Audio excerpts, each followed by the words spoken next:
Welcome back to the Hotel Orloff here in rural Retreat, Virginia. Once again, sitting here in the lobby looking at Gold Key and Dell Comics. Got Right Side Broadcasting Network playing. We're waiting for Donald Trump to speak in New Hampshire here a little bit. But let's see here. Little Monsters was an original comic from Gold Key, and they had the coolest logo. And there was a family of monsters that looked like Frankenstein. The mom, dad, and the two kids, Horrible Orvie and Awful Annie, all resembled Frankenstein's monster. And it was a delightful comic. It was never turned into a cartoon or anything. It was just Gold Key's attempt to create a Munsters-like comic book, which is weird because Gold Key had the license to the Munsters and produced a Munsters comic in the mid-'60s when that TV show was on the air. Sorry, I got distracted looking at this record club offer. What music was popular in need my glasses. This is December of '71, but this is a reprint comic because here this one is gosh darn, doesn't even help. Man, I don't know. Can you read? Can I? Let's see. The green background with the black ink makes it hard to read. Maybe I can blow it up. I think that says November of '65. I'm pretty sure. Anyway, this is an earlier. This is the original printing, and this is from about 6 years later. So, Little Monsters, yes. I was showing you these. I was interrupted last episode by the memory on the phone going out. This is issue 10, which I know because they wrote 10 on it at the store I bought it from. And this is from June of '67. Okay, great.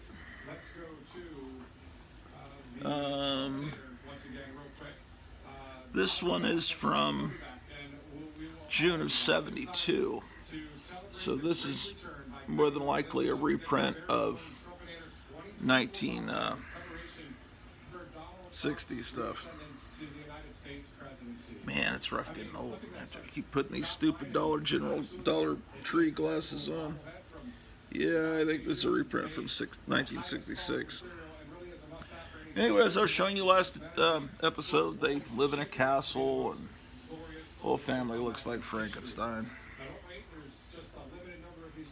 Here he's beating up some Martians. Like I was telling you last episode, Martians, they always show them as little green men, and that's because of the John Carter books. Okay, great. Fantastic. This announcer on the Right Side Broadcasting, they're at some Republican women's luncheon, GOP women's luncheon, and some lady just came up to the announcer and said, "Stop interviewing the people here." And now he was kind of upset, you could tell. And now he has nothing to do. He has to just keep ad-libbing because he can't interview people. Yeah, he's not having the most fun there. He's some new announcer. Okay, so this was a childhood copy. Those other ones I bought later. I remember this one. It's got the Whitman stamp, which means that I bought this in a pack of 3. Whitman does not mean it's a reprint. The Overstreet Guide back about 30 years ago was wrong about that. And the ones with Whitman on them actually turn out to be more valuable now. So, look, the whole family has turned themselves into a totem pole. Yes, indeed. Wasn't there a Munsters episode where Herman's face was on a totem pole? I could swear that that happened. Little Monsters. One of my favorite comics. Mike in San Antonio, the comic crypt keeper of Castle Hills, the memory keeper of Castle Hills, has said that Little Monsters was one of his favorite comics, too. Oh, I got a lot of Little Monsters. And whenever I saw Little Monsters when I was a kid, I would buy it. Whenever I saw it as an adult in a comic store, I would buy it. This is another great band playing covers. That's just fantastic. You know, they've got their little Beatle wigs on. This is from December of '69. This could be a reprint. I don't know. Let's see. Let's keep investigating. Well, I have another one. Is that a 9 or a 6, man? Oh, this is pathetic.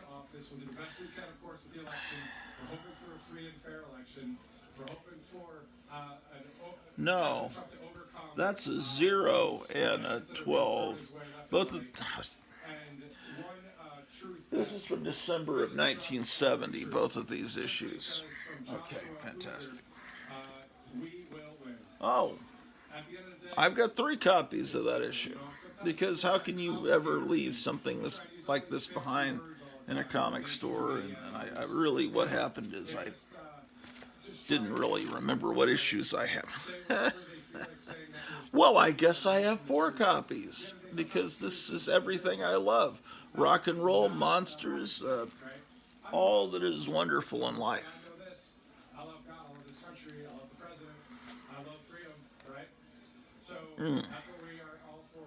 This is CBS. No, this is another Whitman.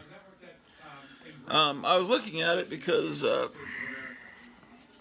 if you just look at that there, something about the art here, it isn't. But something about the design of this monster looks a little bit Wally Wood-like. Oh boy, nothing says 1970s like an ad like this. Look at those posters. So it's mid-70s. It's a quarter. We don't have the numbers here to tell us the exact month and year, so we have to open it up. And it turns out that the number 20, gosh darn. The problem is the lighting also. Number 26, 1974. Yeah. Oh, also these patches that you could put on your jeans or your jacket.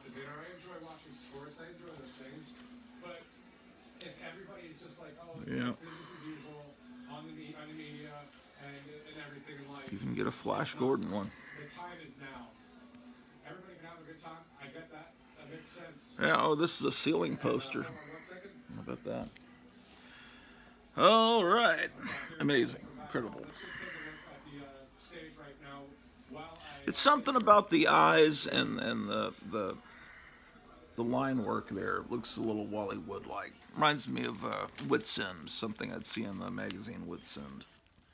I'm not suggesting it's Wally Wood art, obviously. Just saying. Just telling you the impressions that I get as I... Oh, lots more Little Monsters coming, man.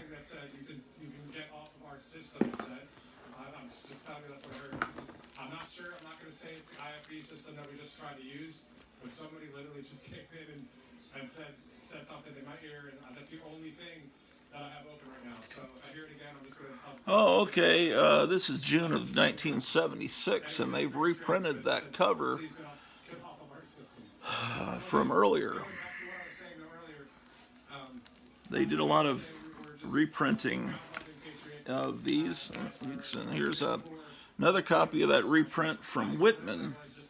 And all that means is that it was sold in a 3-pack. Although covers are quite the colors are different.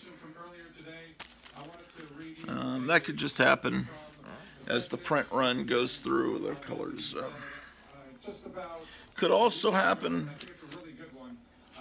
from most 7-Elevens that I remember had the comic racks right against the plate glass window, so the kids would see it from the comic rack from the street, and it was there to attract the kids into the store, and sometimes the hot Texas sun beating through the glass could bleach some of the colors out of the comics. Not up here in Nome, Alaska, but it depends on where. If you lived in Texas, sometimes I would, in San Antonio as a kid, I'd see comics that no one had spun the rack in a little bit, and some comic had been in front and facing that hot sun beating on it, and and fluorescent light can do that too. So you can get your comics graded and slabbed and everything, and you think, oh, it's perfect. These comics are going to be, but you can still ruin your comics even if they've been slabbed by not. Sorry, I'm having to edit a commercial out here. By not putting it in fluorescent light. And this stupid ring light that's shining on me for this show, I hope it's not, I guess it's fluorescent. It might be hurting the posters behind me. I probably should use a better kind of lighting. Besides, this light's killing my eyes. That may be why I can't read these numbers from doing too many episodes of this stupid show. And it's probably messing my eyes up. Yes, indeed. All right. All right, they gotta have 3 speakers before Trump comes on. Here's another incredible episode of 15 Cents. So this is from 1971, early 1971. Okay, 20-cent one. March of 74. And the ones from the 70s, like I said, are reprints of the 60s ones.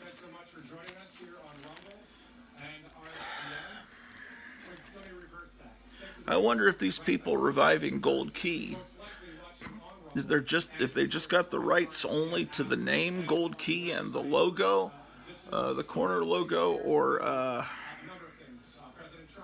and they've negotiated with the Boris Karloff family to do a Boris Karloff comic, but I wonder if they could get any of the IPs, intellectual properties, from Gold Key, because I wonder who owns Little Monsters. Another copy of that issue. I wonder who owns Little Monsters now. Because this was a great comic. Great, I tell you. I wonder how close I am to having all of them. I don't know. Here's another one. This is from March of 75, where they're playing a band, but they don't have the Beatle wigs on, so it's not quite as cool.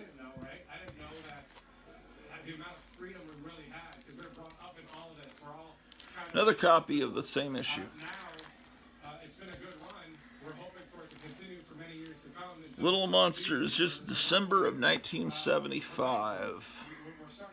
And I was about to say, December of 1975, I immediately think of the $6 Million Man action figure that I got in December of 75. And right as I was thinking that, I realized, look what's advertised on the back of the cover, the back cover of the comic magazine, the funny book.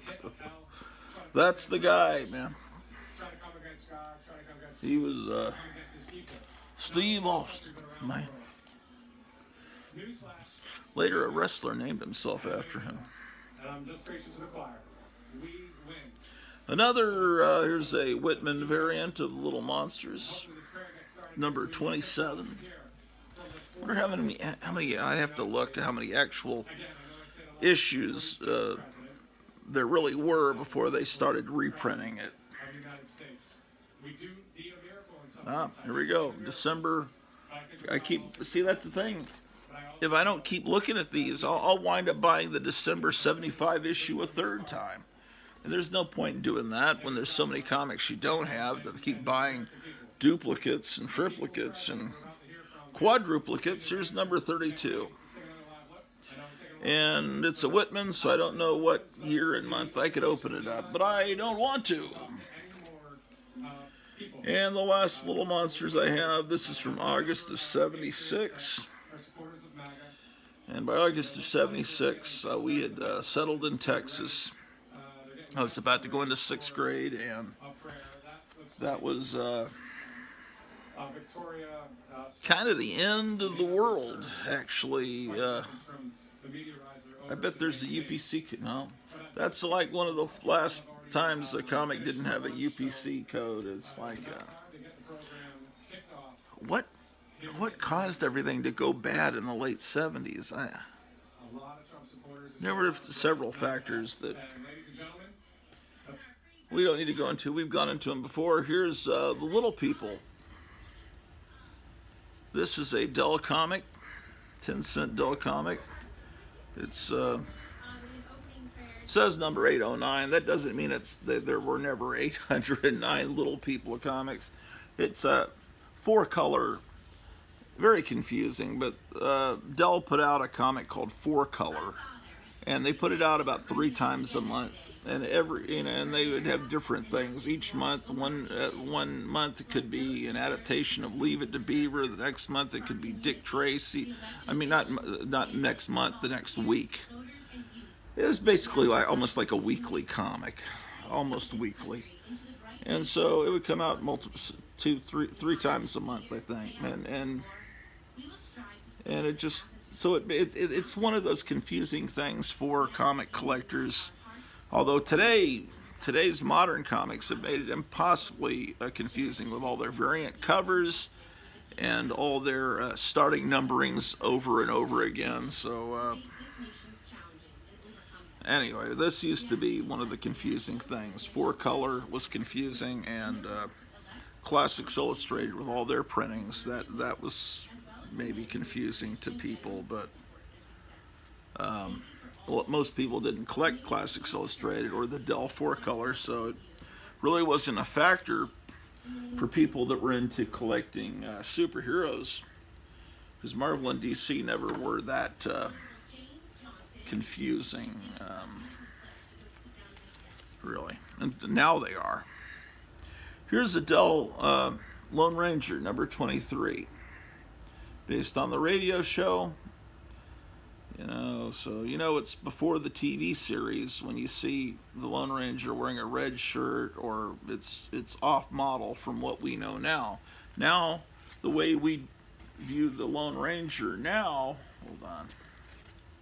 Here's another older Lone Ranger from the Dell 10-cent era, where he has a red shirt.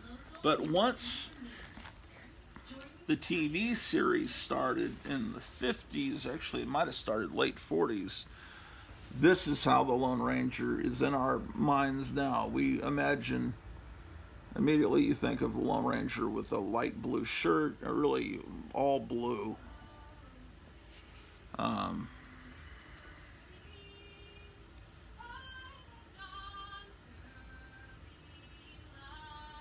We probably should stand and put our hands over our heart.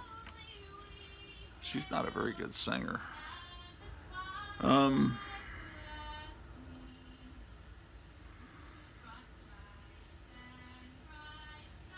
Where's the...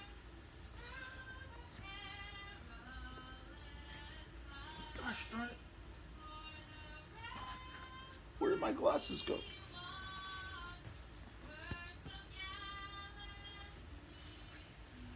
Put down in the comments down below where you saw that I put my... Well, you guys can rewind and tell me where I put my glasses. No, not there. Dang.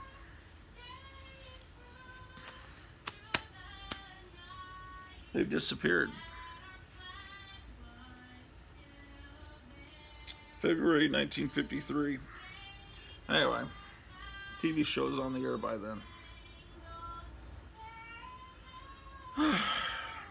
This must have been a famous basketball player back then. James Mikan. I don't know sports. You guys could tell me about him. Here's the Lone Ranger 57. Very much the TV show version.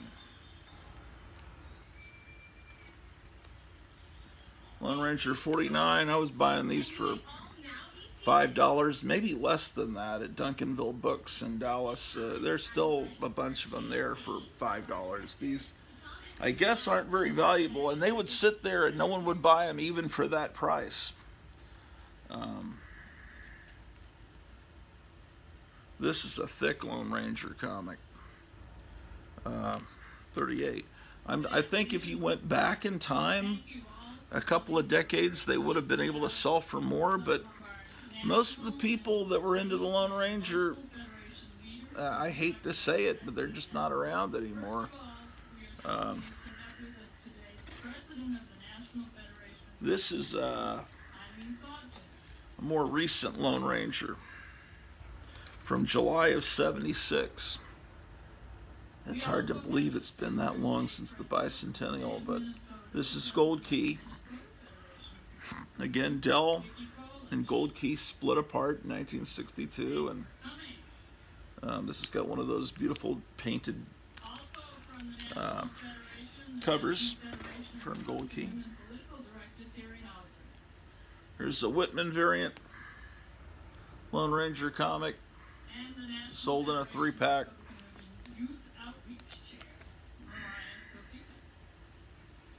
Lone Ranger's horse also had his own comic. And Tonto, of course, his faithful Indian companion, had his own comic. That's all about Silver, his horse. They didn't give a comic book to Tonto's horse, though. And this is a comic that, if you show this to someone that speaks Spanish, they'll laugh, because Tonto in Spanish means stupid. So it's just like the giant word stupid. You know, it almost looks like, I guess it would look like, if Spanish was your native language, it would look like this is like a Mad magazine or something. Like, it must be a humor magazine. Okay. Dell. Looney Tunes.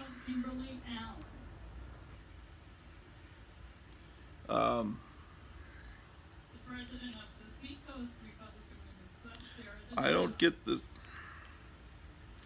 Bugs Bunny is like much bigger than Elmer Fudd. Why is Bugs Bunny putting war paint onto Elmer Fudd? I thought, well, Elmer Fudd was always trying to kill him. I don't know. That's a weird cover.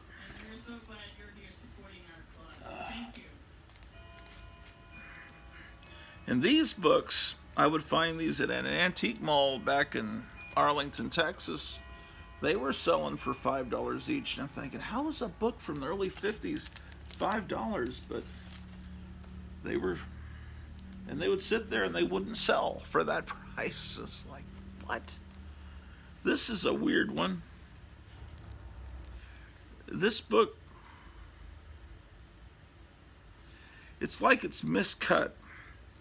And I don't know if someone trimmed it at a later time, because here it's, the cover doesn't, and on the back the cover doesn't fit either. So I don't know, you could explain that to me. There was a big push, Dell, to subscribe to these comics. So a lot of kids got them as birthday presents or Christmas presents. I mean, you get a 3-year subscription, 36 issues for $2.50. So that was a good way for a grandmother, or, you know, to buy a present for their grandson who lives in another part of the United States, get them a subscription to maybe Walt Disney Comics and Stories, or to Looney Tunes Merry Melodies. And they know the comic's pretty safe, that it's not going to have horrible torture elements and stuff in it, and they would be giving the kids some fun, and it was helping them learn to read, and the artwork's pretty good in these old books. This is what year is this from? This seems older. I'm thinking this could be from the 40s. Where did the glasses go? What the heckin'? Oh, this is 1944. No wonder it looks older, but I don't understand. It's World War II era, but I don't understand the cover not fitting. Anyway, Merry Melodies, by the way. It's because Disney had silly symphonies, so they had Merry Melodies. It's basically an imitation of that. And it was just because when sound first came into movies, the fact that you had music going with these cartoons, it was a big deal, and so that's why it's called Merry Melodies.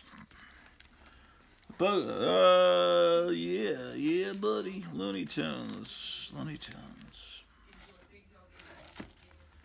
Okay, yeah, how about that? Okay, this one is. I think I saw that this was in that giant horde of comics that Gotham City Comics just been in, I think. This one is very nice.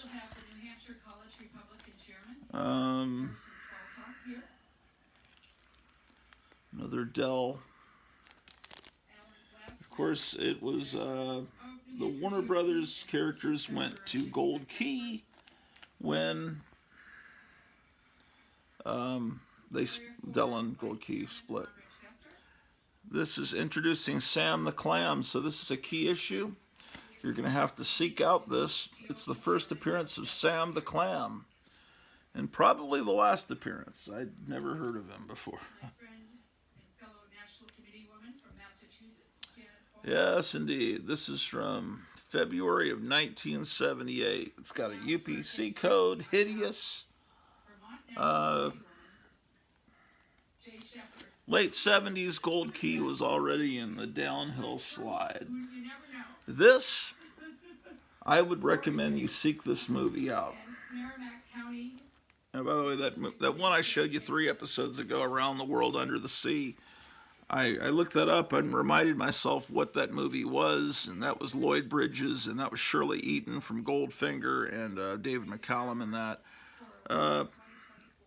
That movie, you can see a trailer for it on YouTube. This movie, I think someone's got some not the best print of it on YouTube, but you could watch it. Oh no, I'm getting this mixed up with Sword and the Dragon. Magic Sword. This actually has Mila Nurmi, Vampira, in it, playing a witch. She's not recognizable. They've got old age makeup on her. In fact, that's what she looks like in the movie. You wouldn't recognize her as Vampira. But Magic Sword, yeah, I think this is available on YouTube also. Magic Sword, I think, could even be in public domain. This is not a high-grade copy of this issue, have you know? But it's Dell Movie Classics. When Dell split up from Gold Key, it still got some of the TV adaptations like Get Smart and Merrill's Marauders. Mid-60s World War II TV show.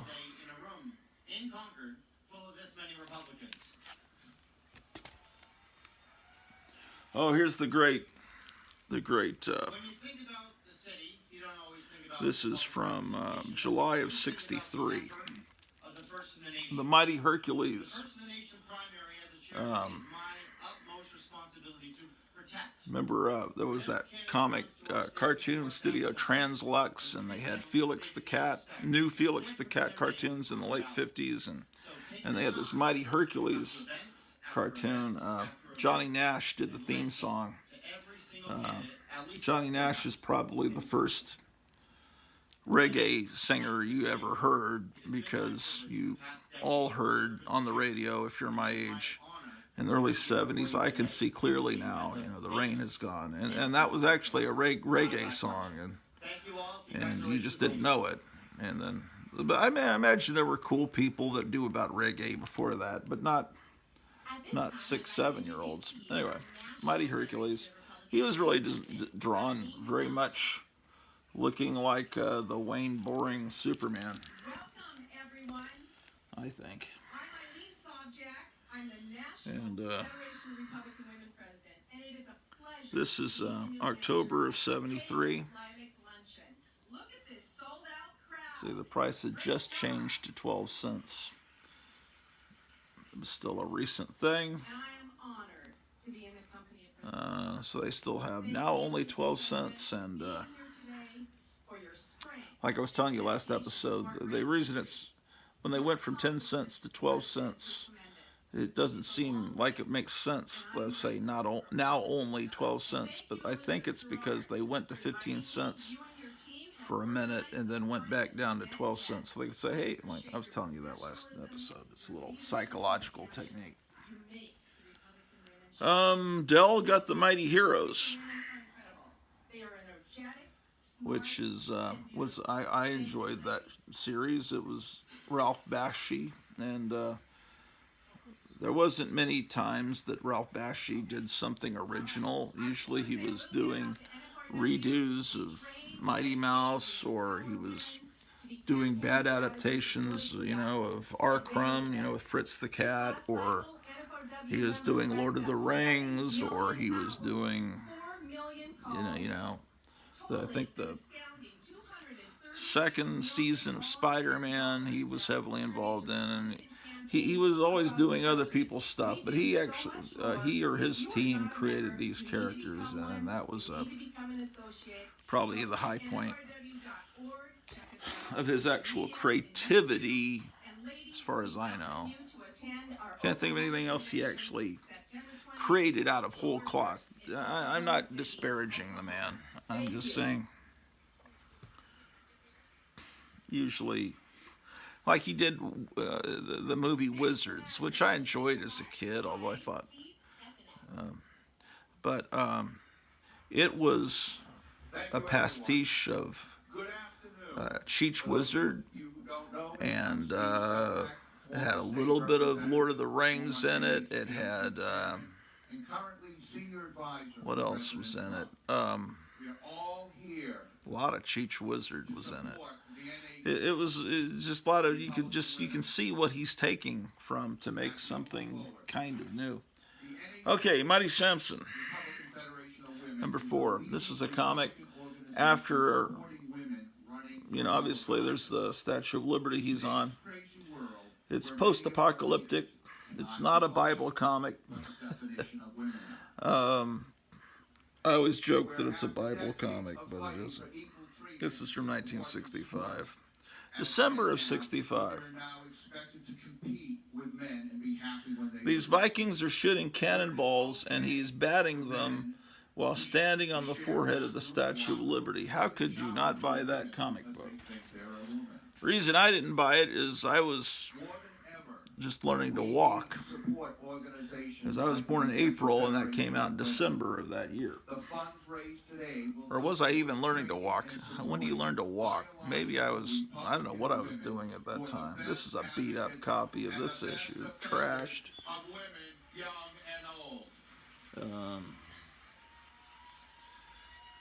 I should be looking and telling you when they came out. This is a 1966 issue.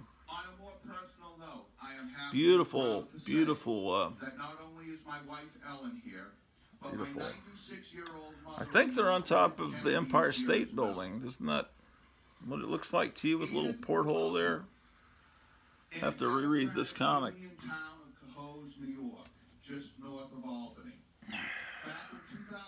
Another great issue. She proudly went into the Cohoes City Hall and changed her party affiliation from Democrat to Republican. 1967 on that one.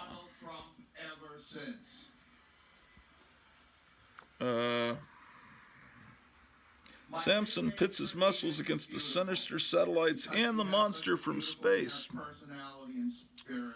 How about that? And this one's got the amazing painting on the back cover.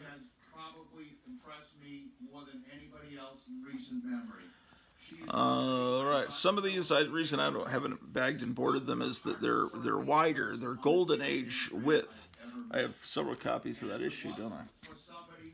Actually, I have 3 copies. You know what happened? Duncanville Books in their cheap bin had like multiple copies of a bunch of Gold Key comics. It was very strange, and I think I sent some of the multiple copies to. Hello, everybody. I had multiple copies. Did I send some to Graphic Man? I can't remember. I remember he was looking for certain comics, and I remember going over there to Duncanville Books. He was looking for the Jetsons. I bought him some Jetsons. I remember, I have a vague memory of that. Here's another copy of that issue of Mighty Samson. Women like myself who step forward to put our names on a ballot. So thank you very much for a fantastic. This one I remember I got a bunch of copies of this issue.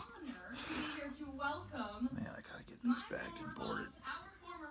But I need Golden Age bags and boards for them.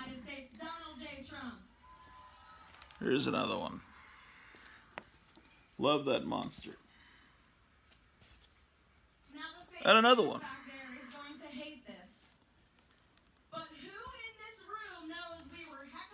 Oh my gosh, I've got 4. This is the one I bought as a kid. June of 1975. This issue of Mighty Samson.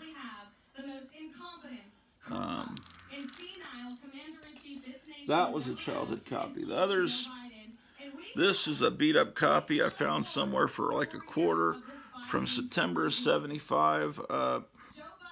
I never would have treated a comic like that. Oh no, it's another copy of that same. I need to put it back with those.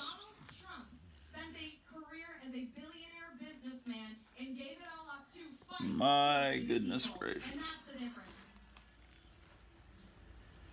This is a great cover because he's on an inflatable reindeer and there's a Santa Claus in the background. It's like, that's amazing.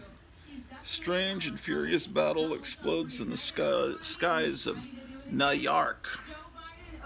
In this future world, they kind of remembered what that ancient place that they're in was called, but they pronounce it kind of wrong. New York.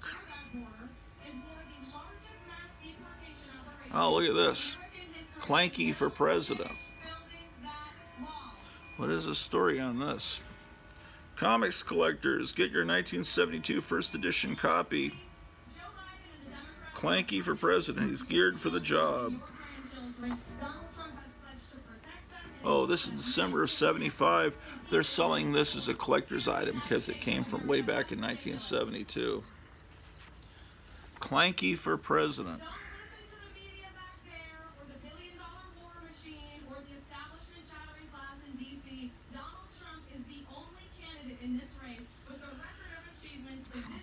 Amazing.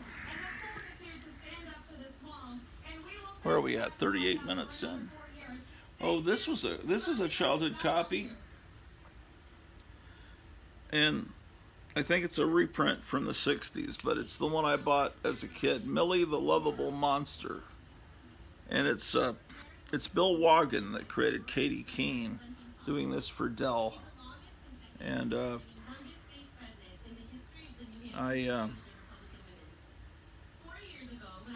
I need to see how many there are. I don't think there's more than a couple. This is something I need to get. If you've got copies of this that you want to part with, let me know, because I like these cutesy monster comics. Here's the only copy I have of Mr. Ed. Where would those glasses have gone? Anyway, it's Mr. Ed.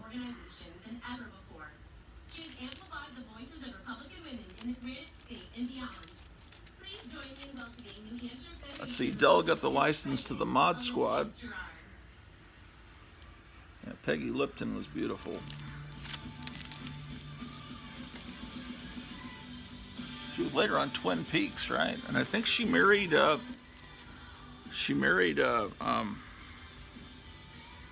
was the record producer?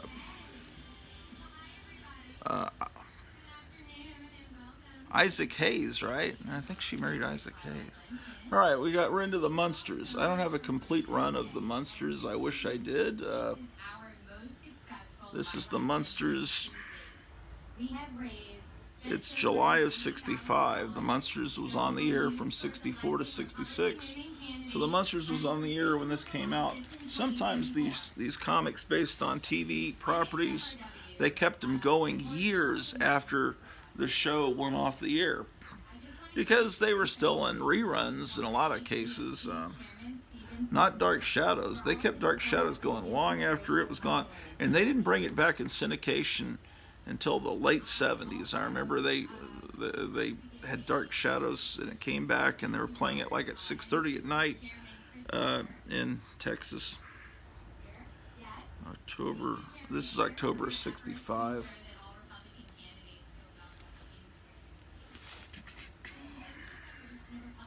This is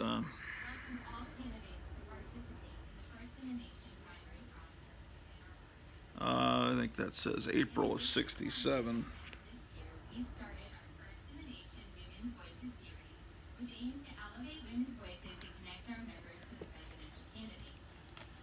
This one,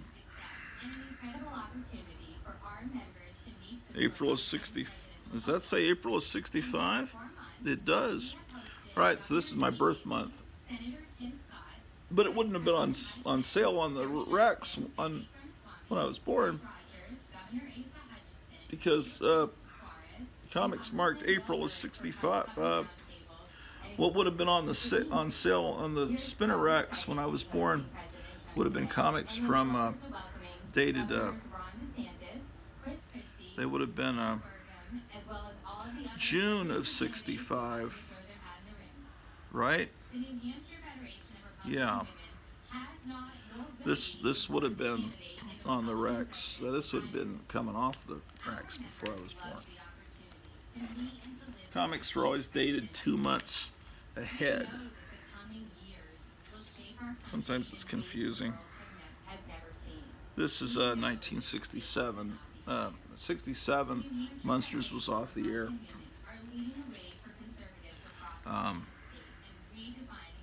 Yeah. Here's Mutiny on the Bounty. There's Marlon Brando. Oh boy. I guess I kind of thought Mutiny on the Bounty was a 50s movie, but I guess it was early 60s. This is February of '63. So, Marlon Brando, Trevor Howard, Richard Harris. Marlon Brando on the back cover. Oh, we're moving into one of the highlights of one of the comics that everyone remembers from Gold Key, Magnus Robot Fighter. This is February of '66. This had a wonderful Russ Manning art inside, so a lot of these Gold Key comics were all beautiful cover and kind of lackluster art inside, but not this book. This book was beautiful inside and out. This is one of the greats, Magnus Robot Fighter, and this was revived in the early '90s by Valiant. And I think they made a video game out of it. I don't know.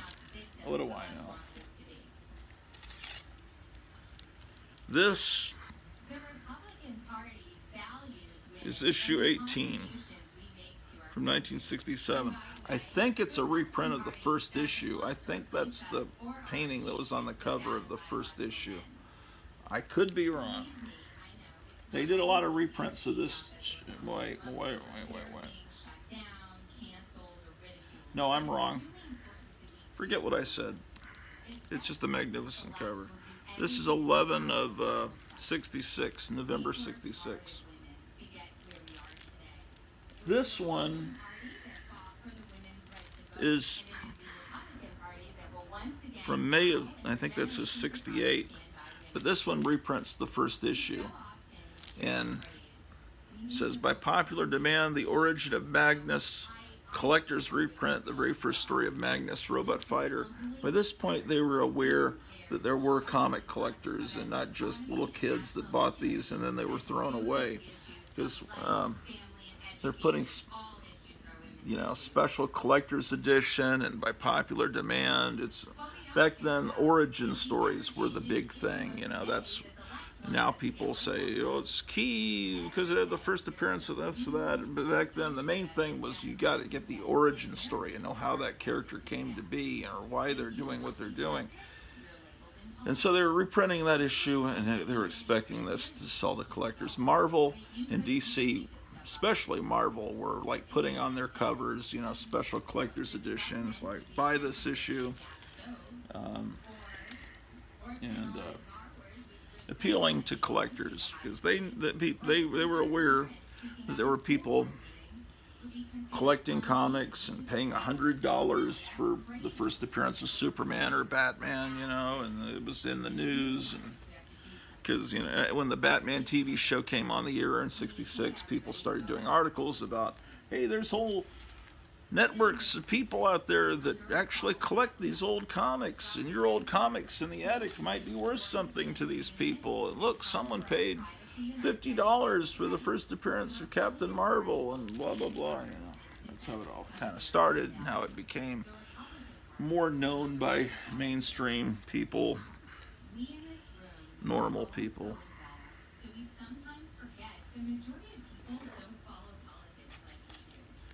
Okay, beautiful covers, man. I love looking at these. Hopefully, if you're enjoying this, you'll put a like down below and maybe consider subscribing. No matter how hard I try, I can't break 555. I was up to 558 the other day. I lost 3 subscribers because I did a 12-hour live stream. Somehow that offended people. Of course, the fact that I'm watching, getting ready for a Donald Trump speech in the background, that might offend people. I assume that maybe that offends people. I sure would like to get up to 1,000 subscribers. It would do wonders for my ego. It would give me a big hit of dopamine. It would make me feel validated as a human being. I don't know. Kinda. It's not that well, never mind.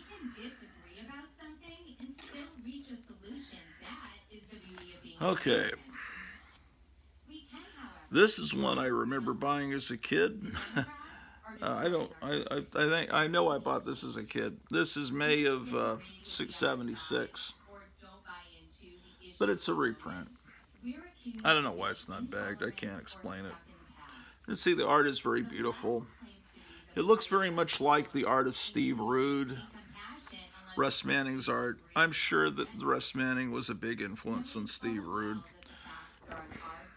You see, it's much, much better than what you're seeing in most of these Gold Key comics or Dell comics. This stuff is beloved by people that know about it, which is probably all of you. Okay, wonderful. That was Magnus. And then I have a few King comics. King started their own comic company. These characters were also published by Dell and I think Gold Key. Did they do a Mandrake comic? I think, but all these characters that were owned by King Features Syndicate, they pulled all their characters from Gold Key in 1966. That includes Flash Gordon and the Phantom, and just about everybody's published a Phantom comic. Here's a Man from U.N.C.L.E. comic. That was one of the biggest things in the world in the mid-60s. Man from U.N.C.L.E., which is the TV version of James Bond, and in fact, Ian Fleming was even a little bit involved in the creation of the show. He came up with the two character names, Napoleon Solo and Ilya Kuryakin, or at least Napoleon Solo. He came up with a name for the character. But this James Bond was huge. Man from U.N.C.L.E. was more accessible to kids because it was on TV every week. And this created, Trump's star. This became the huge, this song is probably all copywritten. It's going to probably give me a copyright claim. I'll turn it down a little bit. Anyway, wonderful. Gosh darn it. I'll turn it down a little bit. Anyway, because of the Man from U.N.C.L.E., that's why you've got Nick Fury, Agent of S.H.I.E.L.D. That was Marvel attempting to do that. Do this. So whatever. Hello. We got to talk over this song. We don't want people to hear the song on the AI of gotta keep talking, keep talking. Oh, this was a great comic. The Mars Patrol Total War is another Gold Key original title with wonderful covers. Just a wonderful war comic in this futuristic. They're on the Niagara Falls. They're fighting. I think I have to go up. Oh no, wait, there's some more Mars Patrol here. This is a great comic. Yes indeed. Look at that destruction. Beautiful painted cover. Oh, come on, man. Stop playing that darn country song, man. Here, they're fighting at the Lincoln Monument. Flamethrowers. I think there are people that collect flamethrower covers. Flamethrowers are a particularly horrible weapon. I mean, all weapons, I guess, will do the same thing as far as kill you, but something about shooting flame at people. When I was in junior high in history class, they'd show these films from World War II that I don't think they were ever meant to be shown to 12, 13-year-olds, but they were in color, too. They were color footage of the combat on the islands during World War II, and our soldiers, there were Japanese soldiers in these caves, holed up in these caves, and they'd come up and they'd shoot flamethrowers into the caves, and the Japanese soldiers would come out on fire and fall, and they were showing that to us right there in, I forget my teacher's names, but it's like, holy smoke, I'm not used to seeing that. Melvin Monster, here's another great monster comic, like Millie the Lovable Monster and the Little Monsters. This is another comic. I'd love to get all of these. Oh, now Trump's talking. We can turn that up. Which is probably even more offensive to the YouTube AI. They'll probably detect Donald Trump's voice and, this video is forbidden. Verboten. Melvin Monster, yes, indeed. This is Dell. This is from September of '65, so this is all part of the monster craze. The Munsters was on the air at that time. That's September '65. This one is, this is December '65. What time is it, man? It's almost 1. Another copy of that issue.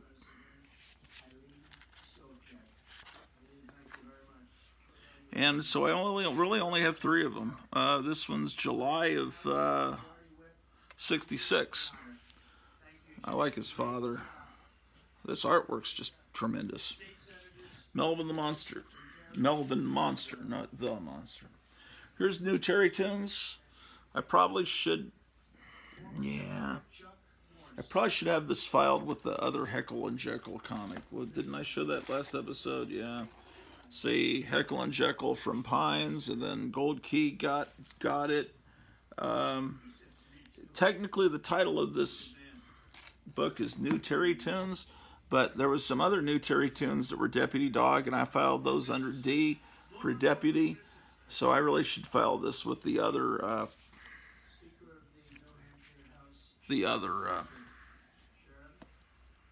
Heckle and Jekyll comic. So, fantastic. This is a comic that everybody's... Oh, there's another Heckle and Jekyll.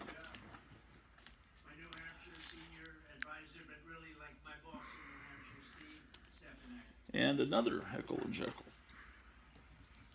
Whitman. The chair of our Manchester City campaign, Chrissy Cantor, and Caroline Levin. Caroline and Chrissy, thank you both very much. Great. Incredible. Astounding. Amazing.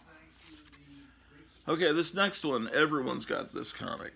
It's like a really impressive looking comic when you just look at the cover, but it's not a very good comic. But everybody's got it. It looks so cool though. Neutro. And I think because the cover is so spectacular, a lot of kids bought this when it came out. The most astounding superhero of all. Neutro does not know the difference between right and wrong. That's always a good that's always a good quality for a superhero, to not know the difference between right and wrong. It's apparently a good qualification for president with Joe Biden. This is a Dell comic from July of '67. It's funny. He doesn't know the difference between right and wrong. The most astounding superhero of all. Okay. I need another box of Gold Key. That was Gold Key box 2. I need to go up and get Gold Key box 3. I think we have time to look at that. How are you guys doing? Are you guys getting tired? Let's go upstairs and see what's going on in the comic book room. Look at Drew. She's all got her face buried there. Let's turn up Trump.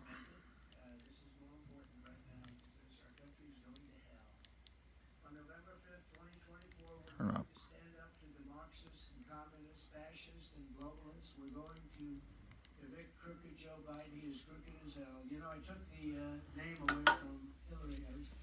Okay. And now I call her beautiful Hillary. It's too beautiful. But I figured that Joe is so deserving of it. Not to do it with two people, you know. Two people sharing a name is not good. But he's crooked Joe Biden.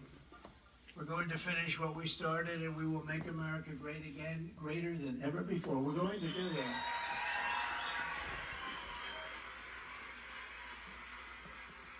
All of us here today are on a mission to liberate our nation from a corrupt Washington swamp that's destroying America for their own power. That's what they want, I guess. Power and profit and personal gain. There's no better example than the most corrupt president in the history of our country. Joe Biden. All right. Well, we're looking for more Gold Key. Gold Key box 3.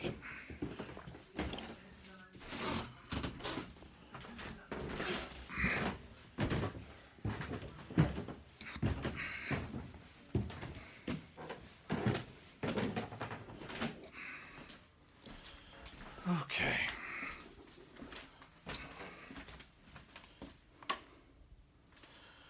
Oh, there it is. It's like right in front of me. That's great. So I'll put you guys down for a moment on top of the box so I can carry it down. Whoa, whoa, whoa. I almost dropped the camera, the phone. That would be bad. Okay.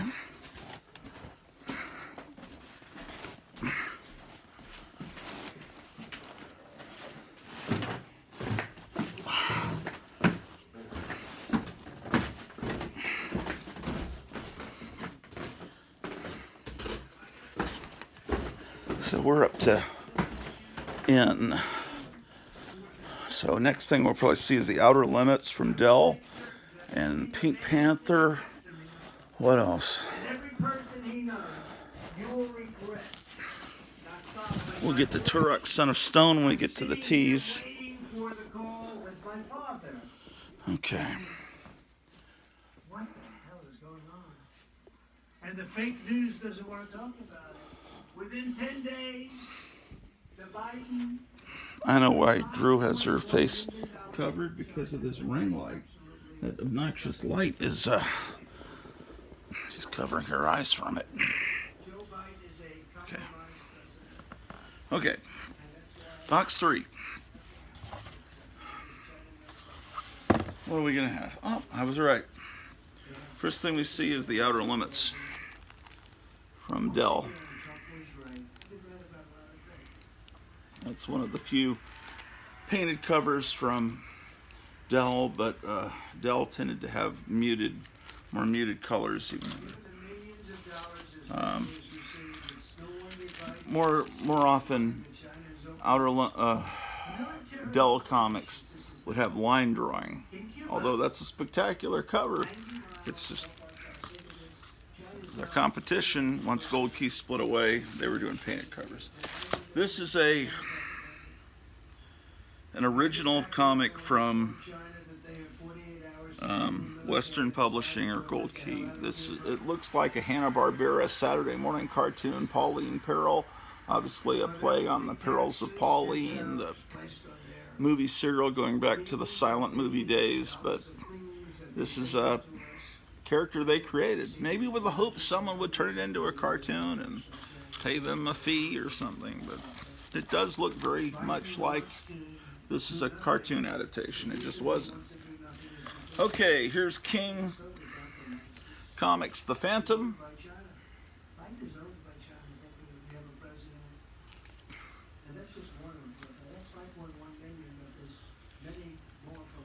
Here's another, that was issue 22. Here's issue 26. The Phantom, again, like I just told you, King Features took their characters away. Gold Key was doing it. Here's a Gold Key issue of The Phantom with the painted covers. Although these covers are very spectacular and very striking and very striking covers. A painted cover of the Phantom is always really cool. But so that's that. The Phantom, Outer Limits. I was right. Now we got Pink Panther.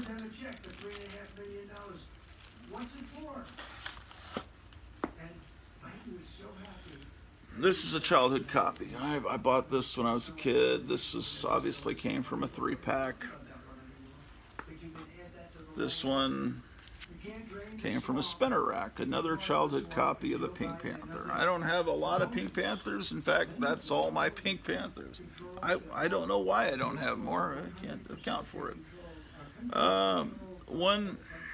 This is 64, August 64. One comic Dell continued to do after the split up with Gold Key was this teenage comic. It's an Archie style comic, but they don't steal the art style from Archie. It's got an original art style, but it's and when I say Archie, a teenage style thing. And here's Lee Harvey Oswald, and they know that I'm the only candidate in this race that they will never own and they will never control. That's why this is not fair. okay, this is a beat up copy, but it's cool. I bought it because it's a rocket cover, and I think rocket covers are cool, but see there's big chunks out of the spine. I love Popeye. Popeye is one of my greatest cartoon loves going back to when I was like probably 3, because it was omnipresent on television every day around 3:30 when kids got out of school. Was Popeye and Friends. Of course, they weren't the really good Fleischer black and white Popeyes from the 30s. They were later period ones, but they were still fun. Nice cover.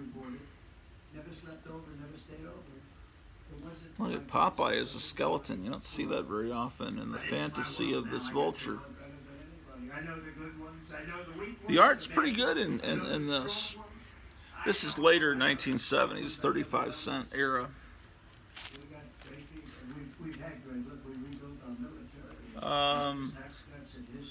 There's no gloss left on this. It almost feels like a Charlton comic with a lack of gloss. It's Popeye the Sailor from late period, May of '79. It's look, top TV hero sandals. You get Superman, Popeye. What is that? Batman and Woody Woodpecker. You'd be the hit of your whole gang. The Marxists, guys like Paul Ryan and The art's pretty good in the late 70s in this book. I always hated this ad. It just looks terribly drawn for these bugs and things. Look at that artwork. Awful artwork. Popeye. Yes, indeed. Popeye 146, apparently.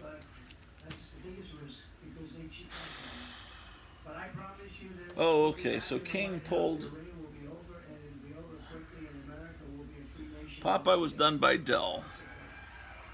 Then Popeye was done by Gold Key. Then King Features pulled Popeye and the Phantom and those characters away from Gold Key, did their own comics, and then they went back to Gold Key. This is a King Popeye, but this was not sold on the newsstand. Notice the lack of price. This was used in classrooms, and this was a series of comics used in classrooms for classes they teach you about future careers you can have, and you know, you could be a personal, you'd have a career in personal service, you know, cutting people's hair and all that. So that's a comic you would read to do that, to maybe do a report on our future as a cosmetologist kind of person. I happen to be working for, I won't mention names, like Raytheon or this one. And then here's another one from that series, all about marketing and distribution careers. You know, like selling Mr. Softy ice cream. Or you could read this Popeye to learn about communication and media careers. Or hospitality and recreation careers, like running the Hotel Orloff. These didn't have ads because they were meant for classrooms. Or you could have an environmental career, be like Woodsy Owl and clean up everything. You're fired. Did anybody ever see? You're fired. Get out. Public service careers. There were a lot of these, man. Nobody's ever seen The Apprentice. How great was that? Was that great? People still sang it. Transportation careers. You know, there's a debate going on. Oh, there he is on a rocket again. Mark Burnett, the great guys. They did The Apprentice. Oh, there's communication and media again. They blame sometimes Hollywood for having created Fine arts and humanities careers. And a lot of people, and I put it to a vote, and I said, well, you know, they should. So you can be Hunter Biden and make great art And so I'm not sure about that. and sell it to the CCP for billions of dollars. Popeye and construction careers. Okay, so who says no? And then in the recent years, this is probably from about 10 years ago, Craig Yo was putting out this comic book that reprinted the real Popeye comic strips from the old days. So that was that's a more recent comic. I threw it in here just because that's where the other Popeyes were. Here's a Del Porky Pig Without The Apprentice, would I have been president? with Petunia Pig there. With The Apprentice, what do you think? 20 Cent Porky Pig and Bugs Bunny. No, okay, that's right. She said she's never seen it. That's not. Did you know that rabbits were like twice as tall as pigs? Did you know that? Well, it's, You ever seen a pig? I didn't grow up on a farm, but there was a pig at the state fair in Texas. That thing was about as big as a VW Bug, man. It's like Porky Pig would have been a giant. So it was a bonanza for them. Dell did the adaptation of the Rat Patrol. But they get lousy ratings, and so I'm sure there goes their camera. Their camera just Well, another horror comic that Gold Key did was Ripley's Believe It or Not, which started as Ripley's Believe It or Not True Ghost Stories. I think this is the first issue. I could be wrong. Ripley's Believe It or Not was popular for decades in the newspaper, and it just had unbelievable things that were really true. Can you believe this? You know, and actually, I think this is probably the first issue. Isn't that a great cover of Ripley's Believe It or Not? They used to put together whole paperbacks of the single panel Ripley's Believe It or Not newspaper comic, and those were fun for kids to read. They'd check them out of the school library. That and the Guinness Book of World Records, those were the most popular books for little boys to check out of the school library, and the Charlie Brown paperbacks too.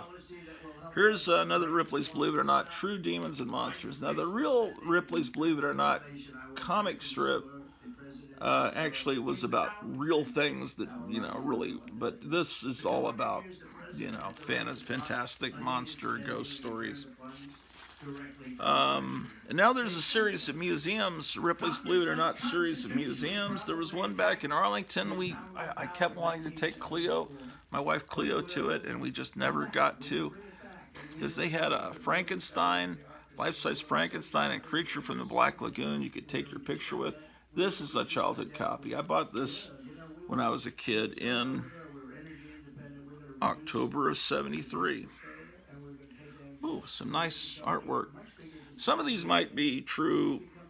I think that's kind of a famous ghost story about you pick up the girl that's shivering and she disappears, and she gives you the address. You take her, and then you turn around. I'm all wet. I almost drowned, and you take me to this house, and okay, here's the house, and you turn around, she's gone, but there's a puddle on the floor of the car, right? And then you go, and you knock on the door. Oh, she died 20 years ago. She drowned. She keeps trying to come back. Yeah, that's a famous. I think every town has that same legend. In Dallas, it was the Lady of White Rock Lake, I believe. There's a place in San Antonio. It's a hill, right? And if you put your car in neutral on this hill, your car supposedly will start moving up the hill. And if your car is dirty, like mine always is, you'll see little tiny handprints on the back, because apparently some school bus got hit by a train there, many, many years ago. And those little kids, I think, will push your car up the hill to get away from the train track. Maybe you have to stop I don't remember.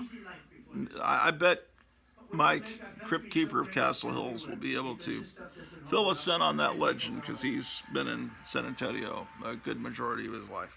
So he'd be able to tell you. I don't know. He'd probably be able to tell you the name of the street.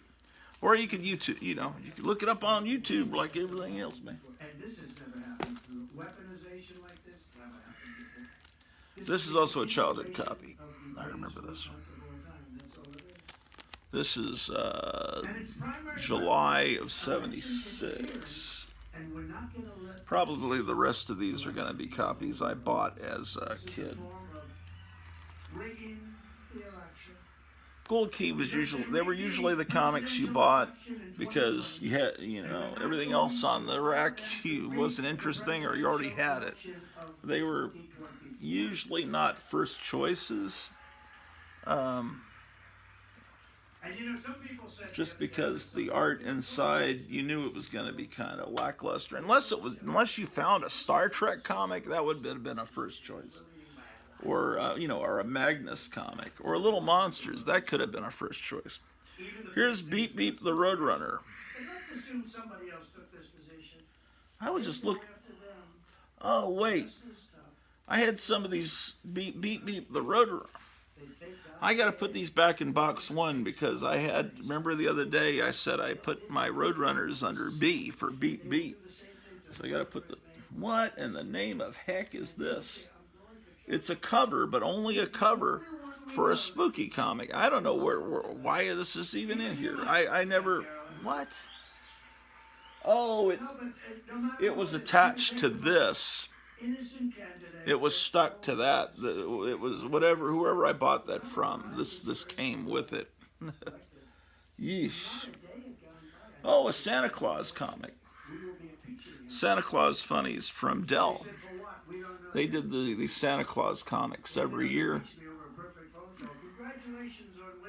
Oh, and these apparently are very sought after, I was told by Micah, a graphic man. I didn't know that. This is my Scooby-Doo comic I bought when I was a little kid, when Scooby-Doo was still on the air. And apparently people say you never find these. Because there's a big, a lot of people that like Scooby-Doo. This is October of 1973. Yeah, I was the original owner of this comic, yes. Yeah, everyone was like marveling at them, and I said, aren't they everywhere? It seems like Scooby-Doo would have sold millions of copies. This is August of 73. Indict me. I consider it a badge, a great, great, beautiful badge of honor. Here's Scooby-Doo 22 from December of 73. Because I'm being indicted for you. And I believe and that's it as far as Scooby-Doo comics. There's Secret Agent. 75 million people that we got. That's what they said we got. Okay? It's Somebody said, John Drake. the guy that got 80 million bucks. Patrick McGoohan played. This show was called Danger Man over in England. It was called Secret Agent here. And that Johnny Rivers song, Secret Agent Man, was the opening title, at least in the American version. And then when this show went off the air, not long after that, the show The Prisoner started with the same actor who played a secret agent that resigned and was immediately kidnapped, gassed and kidnapped and taken to some prison island where everything's luxurious, but very,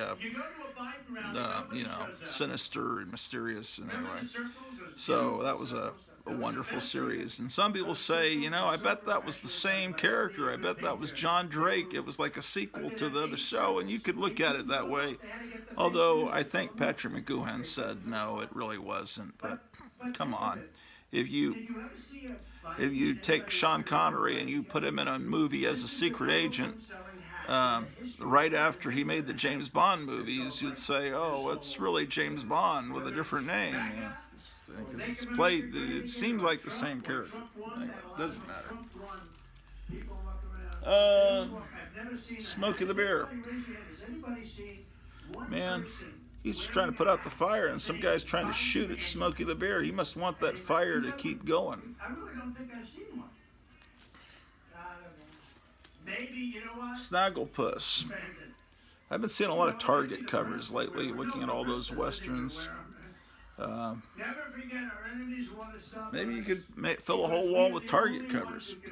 Oh, and we finally get to Space Family Robinson, which I was talking about earlier. This is the comic that really inspired Lost in Space, the TV series. But they didn't want to sue because they didn't want to destroy their relationship they had with Irwin Allen. So pretty soon after this is from March of '63, and the Lost in Space show started in '65, I think. I don't think it started in '65. Well, they were filming it in '64. But see, what happened is later, they put Lost in Space on the title. They said, hey, you're going to steal our stuff. At least let us steal your title back, But anyway, it just made a little bit confusing for kids, even though this comic was so wonderful. Look at that. You're not going to complain much with such a wonderful comic. And besides, this one is from before the TV series started, April '64. I think kids back then probably realized, hey, this new TV show's a lot like that comic I've been reading. And see, things don't look exactly like the Lost in Space, and he looks a little like Will Robinson. He's got red hair, and you could say that looks like Penny, but there's no older sister Judy. There's no Robot. There's no Dr. Smith. But it's actually, little boy has blonde hair. That's what I thought. It looks a little reddish on the back cover. Sorry. Another beautiful painted cover. Last week's Big Village Ball, We lead the field by 41 That's with us at 56 and December August of '64. and, I don't know if these are in order or not. at 4. And Tim Scott, who happens That's '67. at 3%. Okay, this is July of '65.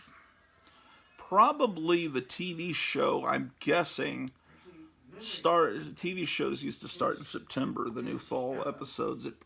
Lost in Space probably started September of '65, and this is July of '65. What number is this one? I like him. I said, are you sure he's running against October of '65. Okay. So go back to September to August. This was probably on the Rex when the TV show's first episode came on. Or it was, yeah, something like that. And then, when is this? Okay, this is October of 1966, and by now, they have Lost in Space real big in the title. Beautiful. Fortunately, that painting is not on the back cover. You got this great ad though, and this is so much fun to look at these. December of '67. There aren't many people that are going to watch these episodes about Gold Key, but the people that do watch them, I think, are going to have a lot of fun. In February '68. I've got a TV show I'm selling. I made 32 episodes so far of Tomb of Terror. Each one is 2 hours long. Each DVD is a 2-hour DVD. So episode 1 is 2 hours long. Episode 2 is 2 hours long. It's in the spirit, in the same vein of The Hypnotic Eye, a show I worked on back in the 90s, back in Texas. It's just like that show, except I don't have the eye puppet. Joe Riley is no longer around, unfortunately. I've been selling them through the mail for $20 each. You can order each episode for $20 postpaid. If you send, and you can send it to PayPal at Kenneth Weinert, KENNETHWEINERT. And if you order like 5 or more, I'll sell them to you for $16 and quantity discount. And with the postage included. And just, when you go to PayPal, you put in your address, and that comes to me. My wife knows how to work all that. And then I'll make the disc and send them to you. I've got tons of blank discs. I've got some cases here to put them in, and I'll get them off to you real quick. There will be no delay before I just made copies of episodes 11 through 25. And sent those off. They should be there today, or should have already been there. I made a copy of episode 4. That went off. That should be there today or before. And I made copies of episodes 17 through 32 for Kevin Johnson at Gotham City Comics. They showed up at his store yesterday by the front door. He was in the store, but he's closed. He was processing through all these comics he just bought, right?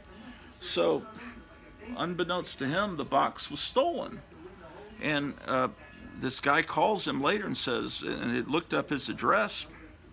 He said, I think he's a veteran. It was he was horribly burned over most of his body. His face was not burned, but he was burned, and he's in a wheelchair, right?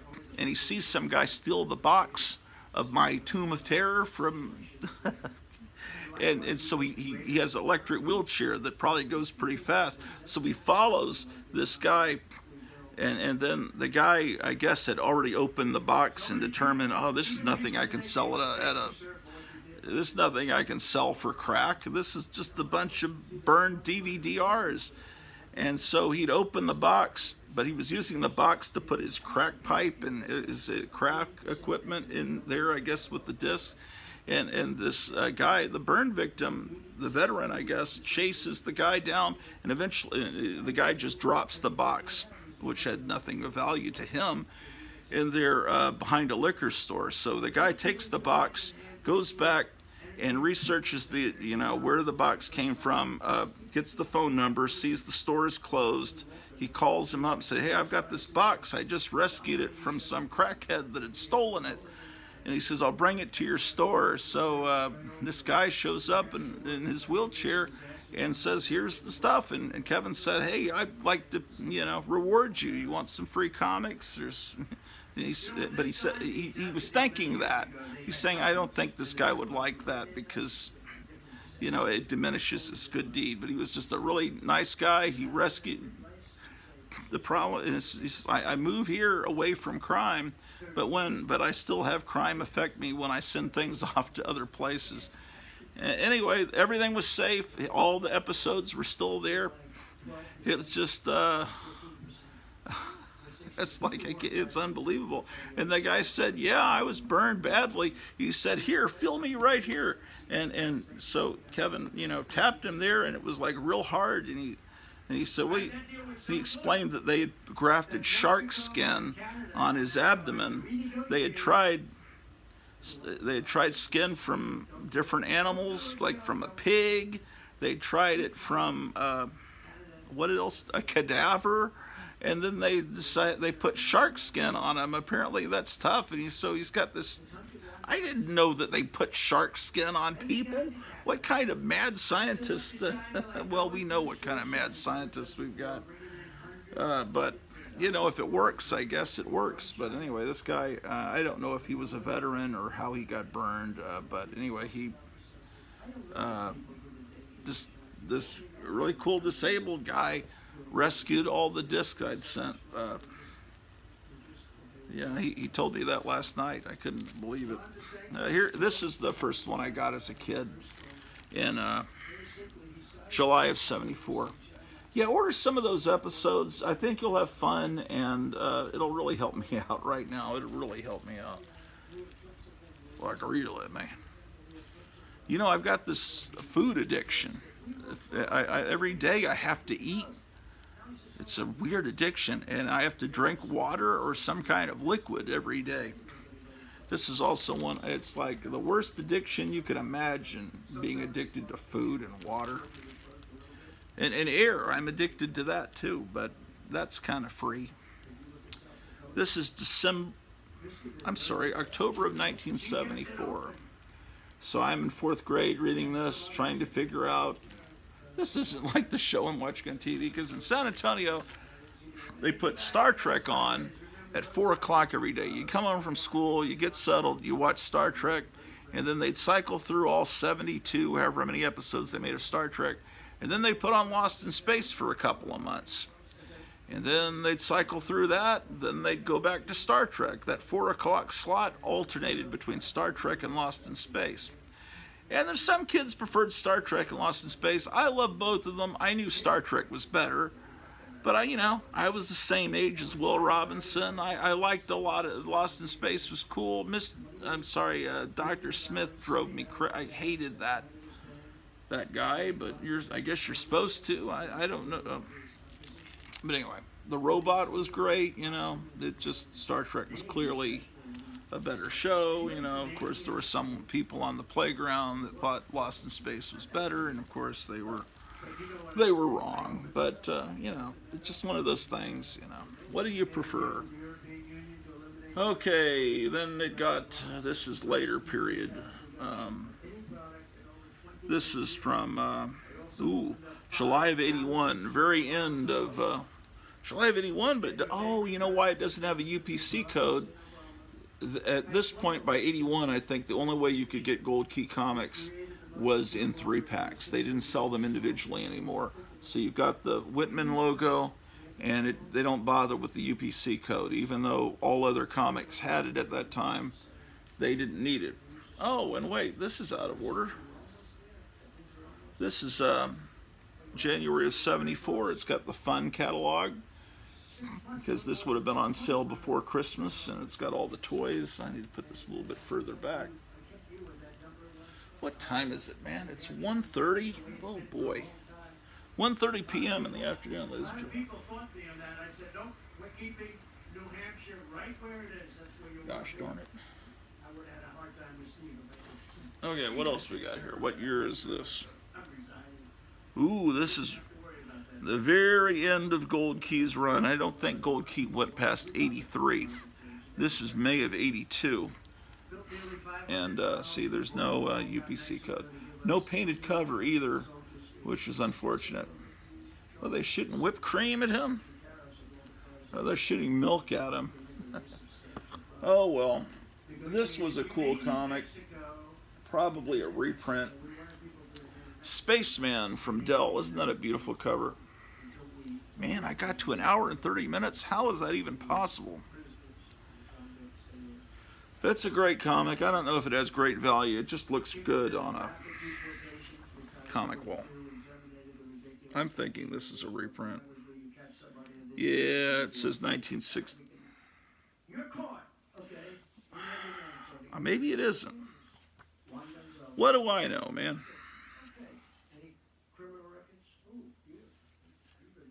Oh yeah, it is. It's 1972. It's a reprint of from 63. That's why it's 15 cents. So you need to get the early 60s one is the one to get.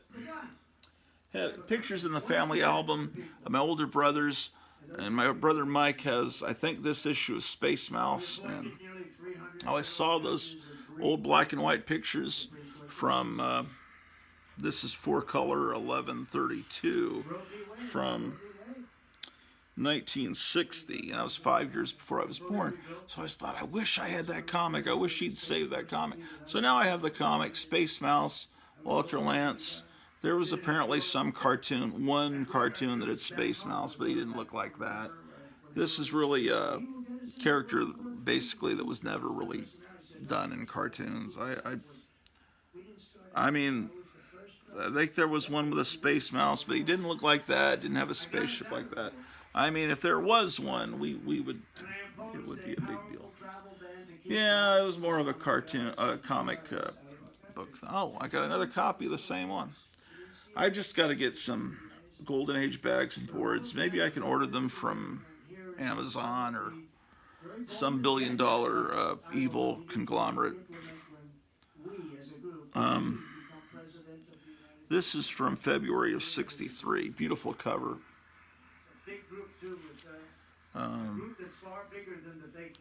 Really great stuff.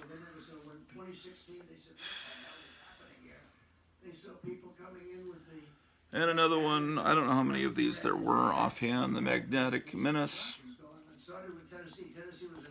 Beautiful stuff, Space Mouse. Here's Dr. Spectre presents Spine-Tingling Tales. I have it under S. I don't think this continues the run of Dr. Spectre, does it? That's number 3. Okay, anyway, I thought maybe this was Dr. Spectre and they just changed the title, title on him, but this is Don Glut stuff, right? Yeah, story Don Glut, art Jesse Santos. I'll do some research on Jesse Santos when this ends and find out. I just can't remember. I think he's from the Philippines. I keep saying that. Gold Key tried other formats. What's that sound? They tried doing this Starstream. They also did these Dynabrite comics with super bright, nice paper and super bright ink. But Starstream was supposed to be more adult kind of science fiction. Adult meaning like adaptations of Isaac Asimov and Poul Anderson. I don't mean adult like they had TNA like the Warren books did. It was more just appealing to maybe people in college instead of people in 4th grade. And maybe hoping that would wind up in the new comic book stores. Star Trek was this is Star Trek number 8.